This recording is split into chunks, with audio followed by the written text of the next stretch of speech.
Hi there! This video is going to talk about some of the academic aspects of studying abroad at the University of Edinburgh. We're going to cover credits and general academics, choosing courses, registration and logistics, studying, buying books, and navigating MyEd, which is the login portal for the University of Edinburgh. If you want to skip one of these sections, you can click on the timestamp in the table of contents in the description. Let's start with the basics. Credits at Edinburgh work differently than they do in most US schools. A full-time course load is 60 credits, which sounds like a lot, but most courses are either 10 or 20 credits, so that means you're only taking between 3 and 4 classes. Humanities classes tend to be 20 credits, while science courses are usually 10 credits.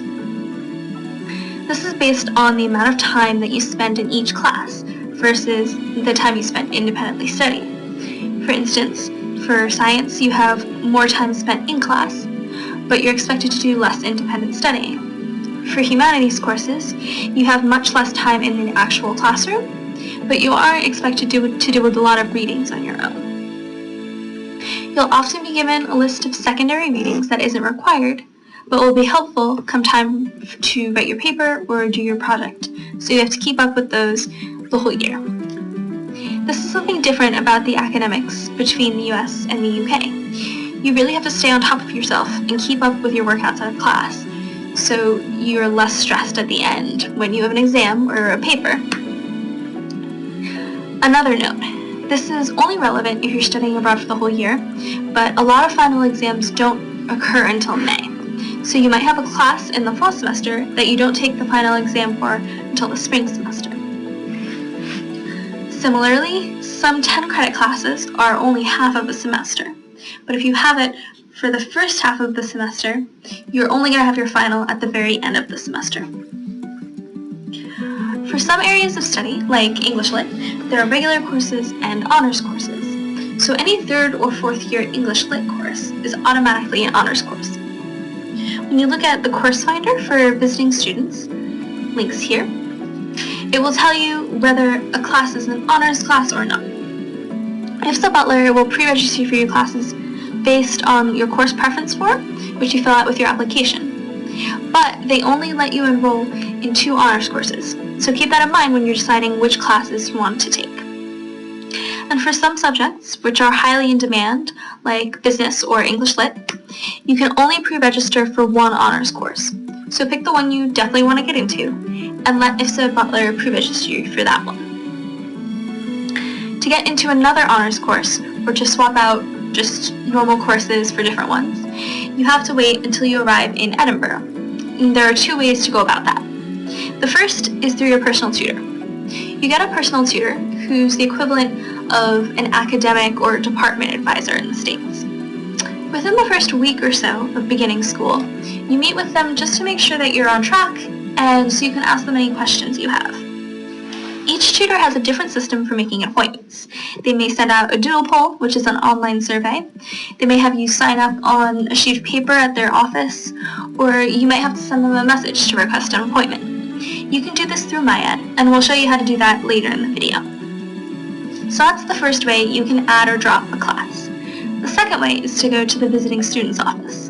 On the first day of classes, they will open the doors probably at 9 a.m. To students who want to go and make changes to their schedule. Now, just a tip, you should get there probably by 8:15 if they're opening their doors at 9, because a really long line is going to form. If you get there on time, ahead of time, and wait online, it goes quicker in the end. So, meeting with your personal tutor or going to the visiting student's office does more than just set you up for classes. It also confirms that you're actually at the school. In order to be fully matriculated and to therefore be recognized as a student, you have to do a few things. First, you have to read some forms on MyEd and electronically sign them. You'll get an email about this before you leave the States, and you can do that all online. The second thing has to be done once you enter the UK. You'll have to upload a picture of the page of your passport where they put the visa stamp when you go through the airport. Don't worry, IFSA-Butler will remind you about this when you go to orientation. And the last step is meeting with your personal tutor or visiting the student office. Then you'll be matriculated, and you can do things like get a letter confirming that you're living in the UK for 6 months, which is necessary for you to do things like open a bank account. Now let's move on to the actual studying part. Like I mentioned before, a lot of the work is independent studying.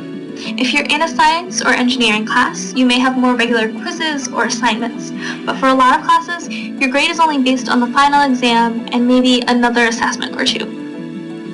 So you have to stay on top of things, so you don't end up cramming for the exam in the last few weeks. Depending on the setup of the classes you're taking, you might be put into a group of students to get together and discuss your readings outside of class, or you might not. Chances are there are other visiting students in each of your classes. There are a lot of people who come to study abroad at Edinburgh. So suggesting to make a study group with them will probably be a big relief to everyone, since they're just getting used to the system as well. On the other hand, getting together and studying with UK students is also a great way to meet your British peers and to make friends with more local people. In terms of books, you have a few options. Any books that professors are assigning should be in the university libraries. If they're on a standard loan, you can check them out from the library for a month. If they're on a short loan, you can get them for a week. And if they're on reserve in the hub, which is a part of the main library, you can only take them out for 3 hours. So if you're just assigned a chapter from a book for a short reading, then you're fine getting them in the library. But depending on how long you need your book, you might be better off buying them. There are a few secondhand bookshops around Edinburgh, including Word Power and Armchair Books. If you can't find them there, there's a shop near campus called Blackwell's. It's like a Barnes & Noble's, and usually professors will order all of their reading lists into Blackwell's, so they should definitely have the books you need. They're a little more pricey though. And of course, there's always Amazon and eBay.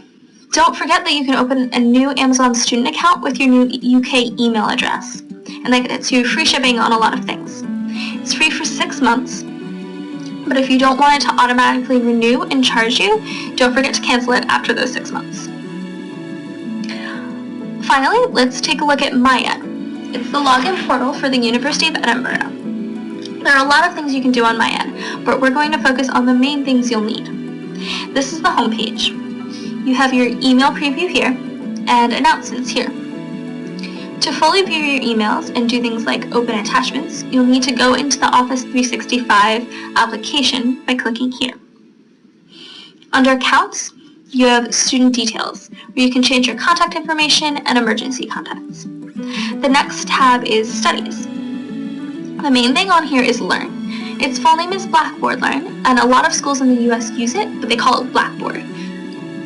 This is where your professors will add your reading lists, essay prompts, handouts, presentations, and more. You can also view any of your grades here, provided that your professors put them up on Learn. Right above Learn is the Personal Tutor option. You can go here and send your PT, personal tutor, a message. You can look at the details of your course that you're registered in by clicking Courses. And when you're building your schedule, you can use the timetabling option. This allows you to pick classes you're interested in and see when they meet in order to see if you have any conflicts and to map out your week. For some lecture classes, you'll have a smaller tutorial that meets once a week. The timetabling site will let you see all of the tutorials denoted by A, B, C, etc. You would only be attending one of these tutorials, not all of them. And depending on the class, you may be able to choose which tutorial you want to be in, or you may be assigned a tutorial. If you can choose, you do so online in the timetabling tab. The big thing under the Services tab is My Accommodation, where you accept your housing offer, view your contract, and fill out a checklist when you arrive at housing. And finally, under Library, you can search to see what books are in the library and where they are. All in all, the classes at Edinburgh are pretty similar to the ones back in the States. They may have different logistics in terms of reading lists. The professors tend to give more secondary readings that you don't have to read all of them, but it's recommended that you read some of them, whereas usually in the US, they'll just give you a reading list and you have to read all of them. And exams may be a little different in terms of when you take them or how much time you have for them. But the classes themselves are very similar, and the professors want you to learn. They're there to help. Don't feel scared to ask questions if you're confused. There are a lot of people, between your professors, your personal tutor, the visiting student's office, the international student's office, and the IFSA-Butler staff, who are there to guide you. All of this information is explained in more detail in other places. In the description, you can find a link to the sites where you can find all of this information. You'll also learn all of this at the IFSA-Butler orientation before classes start, so don't worry, this is just to get you started. There will be lots of support along the way from both the IFSA-Butler staff and the University of Edinburgh. They'll make the study part of study abroad super smooth. Hey guys, thanks for watching our video on academics at the University of Edinburgh. This video was brought to you by IFSA-Butler. You can look at more of their videos here. Check out blogs here. Or look at a housing presentation here.